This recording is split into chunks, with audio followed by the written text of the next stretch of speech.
ஸ்ரீமதி ராமானுஜாய நமஹ. இந்த வருஷம் கொலுவில் பெரியாழ்வாரோடைய ஒரு சில பதிகங்கள் காட்டியிருக்கோம். இங்கே வானில் மால் கருட வாகனனாய் தோன்ற அவருக்கு பெரியாழ்வார் பல்லாண்டு பாடுறார். வண்ணமாடங்கள் சூழ் திருக்கோட்டியூர் கண்ணன் கேசவன் நம்பி பிறந்தினில். கண்ணன் பிறந்திருக்கான்னு எல்லாரும் கொண்டாடுறா. ஆடி பாடி வெண்ணையை ஒருத்தர் மேலே தூவி தூவி கொண்டாடுறா. இப்போ ஒரு வயது நிரம்பிய கண்ணனை பார்த்து யசோதை சொல்கிறா, பெரியாழ்வார் யசோதை சொல்கிறா, நீ எனக்கு சப்பானி கொட்டி காட்டு அப்படின்னா சின்ன குழந்தை கை தட்டுறது தான் சப்பானின்னு சொல்லுவாள். எதுக்கு சப்பானி கொட்டணும்னா, முன்பு வாமனா வந்தப்போ மகாபலி தாரவாத்து கொடுக்கறத அவன் கையில் தீர்த்தம் சேர்த்தான். அந்த தண்ணி இன்னும் கையில் ஒட்டின்னு இருக்கு. கை தட்டினா அதுவும் காஞ்சிடும்.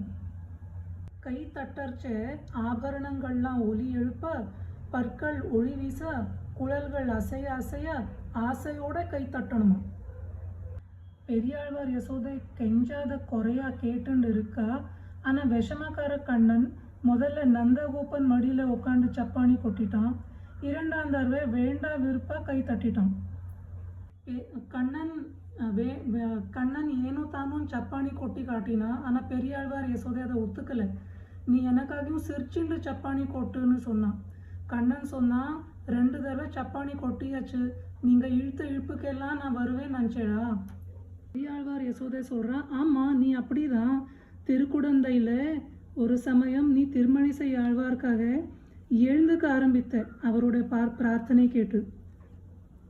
இதை கேட்டு கண்ணன் என்ன பண்ணானா, யசோதை மடியில் உட்காந்து நந்தகோபனை பார்த்து சப்பானி கொட்டிட்டான். ஆனால் இந்த தடவையும் பெரியாழ்வார் யசோதைக்கு அவனோட அழகை ரசிக்க முடியல. கண்ணன் சொல்கிறான், நான் 3 தடவை உனக்கு சப்பானி கொட்டி காட்டியாச்சு, நீ திருப்பி திருப்பி என்னை கொட்ட சொன்னால் எனக்கு கோவம் வரும். பெரியாழ்வார் யசோதை சொல்கிறா, கண்ணா நீ புழுதி சேரு அதிலெல்லாம் விளையாடிட்டு அப்படியே வந்து என்னை கட்டிக்கிற. நான் சேர்த்து வச்ச தயிர் வெண்ணெய் எல்லாத்தையும் சாப்பிட்டுடுறேன், நான் உன் மேலே கோச்சிக்கிறேன்னா. இதை கேட்டு கண்ணன் சொல்கிறான், சரி நீ என் மேலே கோச்சிக்கோ, நான் உன் மேலே கோச்சிக்கிறேன். பெரியாழ்வார் யசோதை சொல்கிறா, பத்மநாபா நீ தான் எங்களுக்கு தாய் தந்தைப்பா, உன் மேலெல்லாம் நான் கோச்சிக்க முடியாது. நான் உனக்கு சரணாகதி பண்ணுறேன், நீ என்னை மன்னிச்சுடு. உன்னோட பக்தர்களான பாண்டவர்கள் சூதாடினா, திரௌபதியை பணயமாக வச்சா. ஆனால் அப்புறமா உன்கிட்ட வந்து சரணாகதி பண்ணதும் நீ அவளை மன்னித்து அர்ஜுனனோட தேரெல்லாம் ஓட்டி அவளுக்கு வெற்றி பற்று கொடுத்தாயே. அந்த தேர் உய்த்த கைகளால் சப்பானி, எனக்கு அந்த கைகளால் எனக்கு சப்பானி கொட்டி காட்டு. இதை கேட்டு கண்ணன் ஒன்றுமே சொல்லுறதில்ல, அலட்சியம் பண்ணிடும். இப்போ பெரியாழ்வார் யசோதை சொல்கிறா, சரணாகதி பண்ணினதும் பேசாமல் இருந்தால் உனக்கும் கோபம் வரும். நீ ஒரு தடவை ராமனா வந்தப்போ விபீஷனுடைய பேச்சை கேட்டு சமுத்திரராஜன் இடத்துல சரணாகதி பண்ணேன். ஆனால் அவன் 3 நாள் வரவே இல்லை. அப்புறமா உனக்கு கோபம் வந்து ஒரு பானத்தை தொடுத்து அவன் மேலே ஏவறதுக்கு நீ தயாராக இருந்த. அதனால நீயும் என்னோட சரணாகதியை ஏற்றுக்கோ. உன்னோட சாரங்கவில் கைகளால் எனக்கு சப்பானி கொட்டி காட்டு.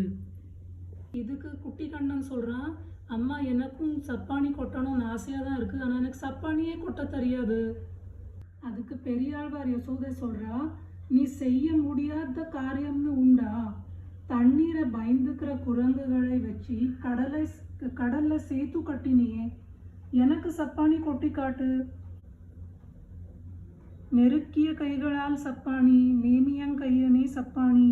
அதுக்கு கண்ணன் சொன்னா, பக்தர்கள் 1000 விஷயங்கள் சொல்வா, ஒன்னொன்னும் நான் பண்ண முடியுமா?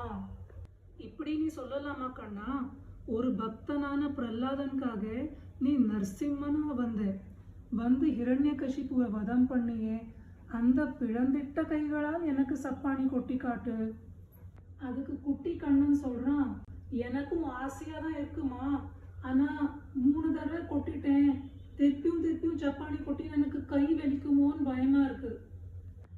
பெரியாழ்வார் யசோதை சொன்னா, நீ தேவர்களுக்காக பார்க்கடல் கடைந்தாயே, அமிர்தத்தை எடுத்து கொடுத்தாய், கை வெளிக்க நீ கடந்தாயே, அந்த வலி ஆறணும். அதனால உன்னோட வலங்கையை நோவு தீர இடங்கை மேலே வை, இடங்கை நோவு தீர வலங்கை மேலே வை. உன் மென்மையான கையை தொட்டா வலிக்காது, அதனால சப்பானி கொட்டு. நாங்களும் ரசிப்போம், உனக்கும் உன் கைகளுக்கு இதமாக இருக்கும். இதை கேட்டு கிருஷ்ணன் ஆனந்தமா சப்பாணி கொட்டினான். தாய் பாசத்தோட இந்த பதிகத்தை சொன்னா நம்ம பாப்பங்கள் எல்லாம் ஓடிடும் அப்படின்னு ஃபலஸ்ருதி சொல்லியிருக்கார் பெரியாழ்வார். பெரியாழ்வார் திருவடிகளே சரணம்.